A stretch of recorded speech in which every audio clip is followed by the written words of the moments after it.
We're off on a Sunday morning diversion, the first of a collection of now and again stories taking us to spots off the beaten path, sometimes way off the beaten path. First up, Conor Knighton looking between the covers at a town books put on the map.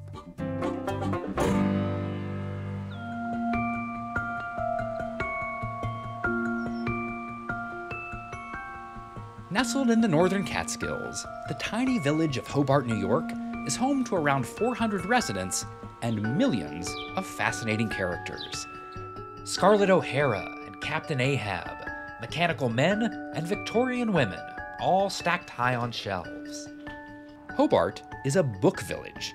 Within one brief block of Main Street, there are 7 different bookstores. Have a great day. Enjoy the rest of your treasure hunt in the book village. Thank you.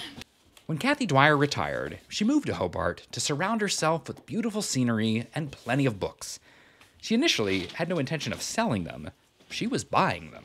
For about the first 2 years we were here, we were the best customers of the book village that they'd ever had. But she and her husband eventually opened 2 small shops, one that sells cooking and crafting books, and another focused on all aspects of New York. We really try not to overlap very much on what we carry so that there's something different in every shop. There's a shop that specializes in mysteries. Behind the children's library, another shop stocks niche travel books. The village was inspired by Hay-on-Wye, a thriving Welsh book town that's become a world-renowned destination for bibliophiles. Had you ever been to Hay-on-Wye? No. Are you a big book guy? No. And yet? I'm kind of an entrepreneur, though. Don Dales grew up near Hobart, which was once a key supply stop for the surrounding agricultural industry. When he moved back to the area 2.5 decades ago, times had changed. This town was a ghost town. I always say that tumbleweed was going down Main Street. It was depressing. Dales purchased several buildings on Main Street. Around that same time, a couple from Manhattan moved to town and opened the William H. Adams Antiquarian Bookstore. Dales thought there might actually be strength in numbers, so he started turning his buildings into more bookstores. And I went out and I bought a lot of books and a lot of lumber and made a lot of bookshelves.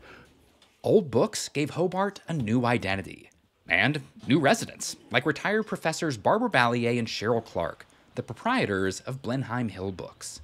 I think Barbara had always fantasized about having a bookstore because of her love of books. I didn't. I just wanted to retire. Clark knows a thing or two about books. She's published several collections of her poetry. She also knows a lot of writers. Welcome everyone to the 11th annual Hobart Festival of Women Writers.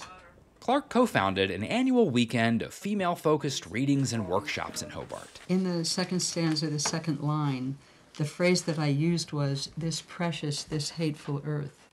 Writers and readers now make pilgrimages to Hobart, in part for what the town represents. Oh, hey, you found something? Hey, yeah. Good. They like to feel like they're in a place where books matter. Because I think a lot of people are in places where books don't matter.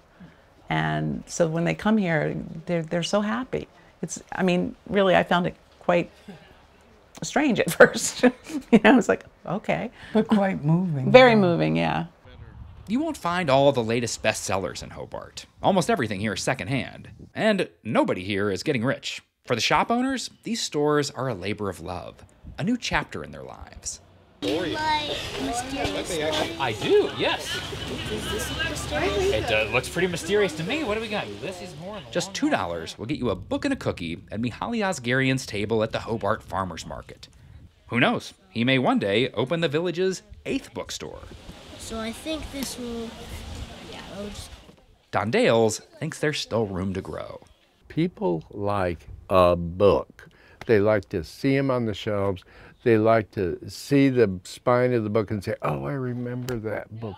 That was a wonderful book. And besides, a home without books, that's a boring home, unless it has a cat.